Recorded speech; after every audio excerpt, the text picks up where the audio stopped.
Menurut sejarah yang umum diketahui, Selandia Baru merupakan daratan terakhir di bumi yang dihuni manusia. Pulau yang terletak di barat daya Samudra Pasifik ini tetap tidak berpenghuni, sampai orang Polinesia pertama yakni orang-orang Maori tiba sekitar tahun 1300 Masehi. Namun sebuah penemuan luar biasa di pulau ini benar-benar menghancurkan pemahaman kita akan sejarah kuno. Ya, di dalam vegetasi lebat di Kaimanawa Ranges terdapat struktur megalitik besar yang dikenal sebagai Kaimanawa Wall. Sebuah formasi batu yang presisi dan memicu perdebatan mengenai asal-usulnya. Pada gilirannya, situs ini menantang pemahaman kita tentang masa lalu prasejarah Selandia Baru.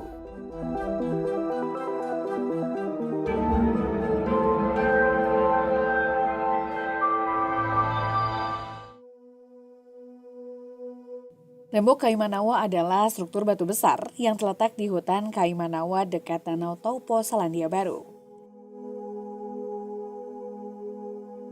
Jika dilihat sekilas, dinding ini terdiri dari serangkaian batu yang dipasang rapat dengan teknik yang begitu presisi.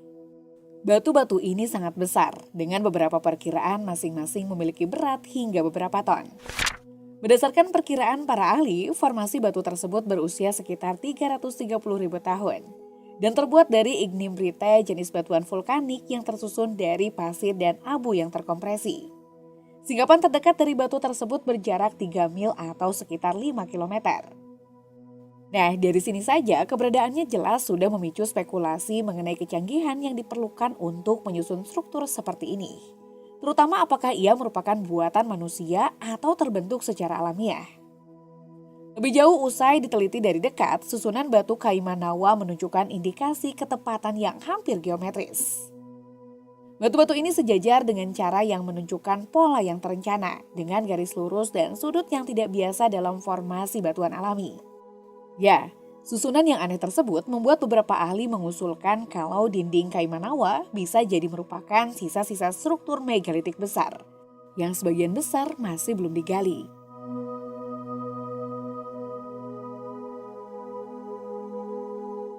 Pada 1996, sebuah ekspedisi terhadap tembok Kaimanawa dilakukan oleh arkeolog bernama Barry Belsport. Dia mencatat bahwa situs tersebut menghadap tepat ke arah utara, yang merupakan fitur yang cukup luar biasa dan bukan merupakan suatu kebetulan. Seperti diketahui, banyak situs megalitik kuno yang sejajar dengan arah utara, seperti piramida Giza, Stonehenge, Chichen Itza, dan banyak lagi. Belsport sampai pada simpulan bahwa balok-balok batu di situs Kaimanawa tidak alami. Ia dipotong disusun dengan teknik tertentu. Simpulan tersebut telah ia publikasikan dalam penelitian bertajuk Megalith Mystery: Are Giant Stones in the Kaimanawa Forest Park Evidence of an Ancient New Zealand Culture? Dalam artikel itu, Belsport membuat beberapa pernyataan menarik. Pertama, tidak diragukan lagi batu-batu itu telah dipotong. 4 batu terlihat memiliki tinggi 1,6 meter dan lebar 1 meter. Seseorang dapat memasukkan lengannya ke dalam rongga yang dipenuhi akar dan merasakan permukaan belakang dan permukaan depan tingkat berikutnya. Permukaannya sangat halus, celah-celah di mana balok itu menyatu setipis mata pisau. Lebih jauh ke bagian atas, batu-batu lain menonjol menunjukkan ada struktur yang lebih luas yang terkubur di dalam bukit.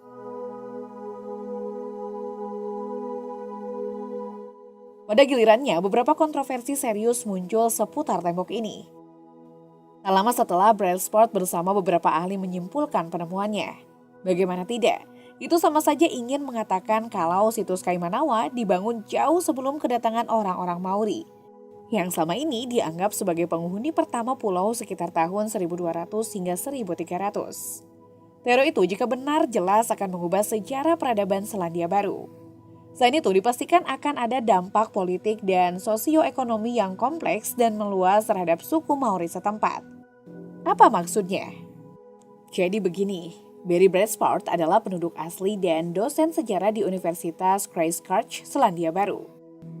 Bersama koleganya David Childress yang merupakan penulis tentang peradaban yang hilang di seluruh dunia, bekerja sama mempelajari tembok Kaimanawa sejak 1996. Perdebatan paling panas mengenai tembok ini adalah usianya.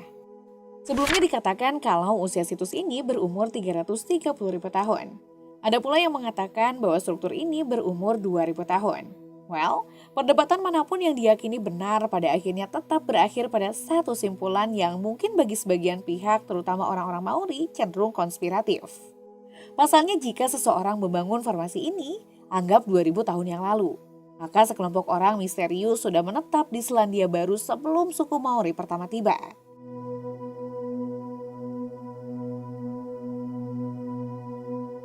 Teori peradaban pra-Maori di Selandia Baru bertentangan dengan pemahaman saat ini tentang pemukiman pertama di pulau-pulau negara ini. Berdasarkan bukti arkeologis, gelombang pertama suku Maori tiba antara tahun 1250 dan 1300 dari Polinesia Timur. Selanjutnya gelombang Maori lainnya menyusul. Situs arkeologi resmi tertua dan diyakini sebagai pemukiman pertama di pulau-pulau ini terletak di Wairauber, Pulau Selatan. Para ilmuwan mencatat sekitar 2000 artefak dan 44 kerangka manusia, serta menemukan bahwa banyak di antaranya berasal langsung dari Polinesia Timur. Selain itu, tradisi lisan Maori juga menunjukkan nenek moyang tertua mereka yang pertama kali tiba di Selandia Baru adalah Maori Waitaha. Cerita itu menunjukkan bahwa sekelompok Polinesia berikutnya yang datang berasimilasi dengan Maori Waitaha. Saat ini keturunan Waitaha mayoritas mendiami Selandia Baru bagian selatan. Sampai saat ini tidak ada bukti resmi mengenai peradaban sebelum kedatangan Maori. Namun ada banyak klaim yang tidak berdasar mengenai situs dan artefak yang sudah ada sebelum orang-orang Maori. Orang Eropa pertama yang tiba di Selandia Baru adalah penjelajah Belanda Abel Tasman pada 1642. Karena pulau-pulau ini sangat terpencil, Selandia Baru menjadi salah satu wilayah terakhir yang dijajah manusia. Sekitar 600 hingga 900 tahun setelah Polinesia Timur menetap di Hawaii.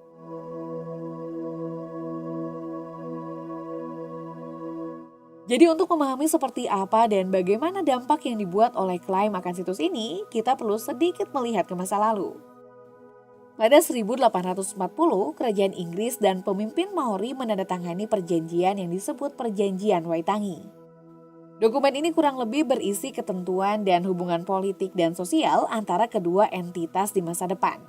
Namun saat suku Maori menyadari bahwa Inggris tidak mematuhi pasal-pasal dalam perjanjian, pengadilan Waitangi muncul pada 1975 sebagai badan inkuisisi untuk mendengarkan keluhan terhadap kerajaan.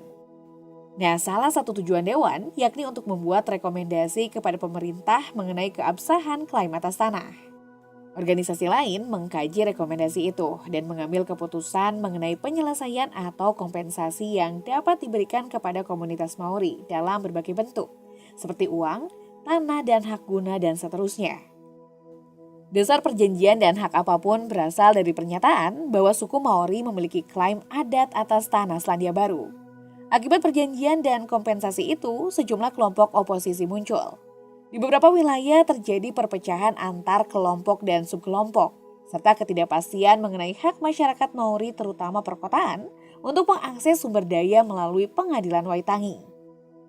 Poin pentingnya di sini jika suku Maori diabadikan sebagai penduduk asli suatu wilayah, maka mayoritas non-Maori terutama keturunan dan pemukiman asal Eropa akan dianggap sebagai non-pribumi. Sebuah istilah yang memiliki konotasi negatif sebagai orang asing, eksotik, dan invasif terhadap suatu wilayah. Jadi dipahami ya maksudnya.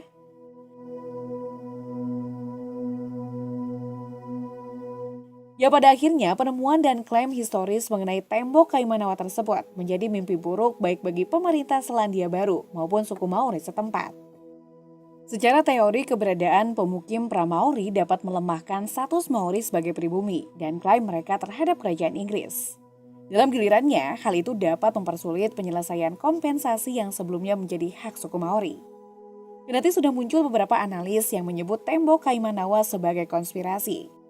Reaksi keras komunitas masyarakat Maori di seluruh wilayah membuat pemerintah Selandia Baru mengambil langkah tak ingin mengambil resiko, barangkali cenderung panik.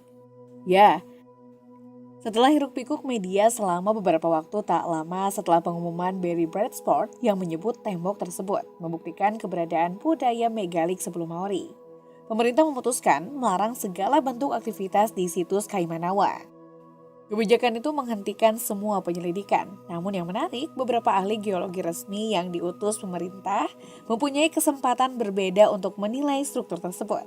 Bagaimana menurut kalian?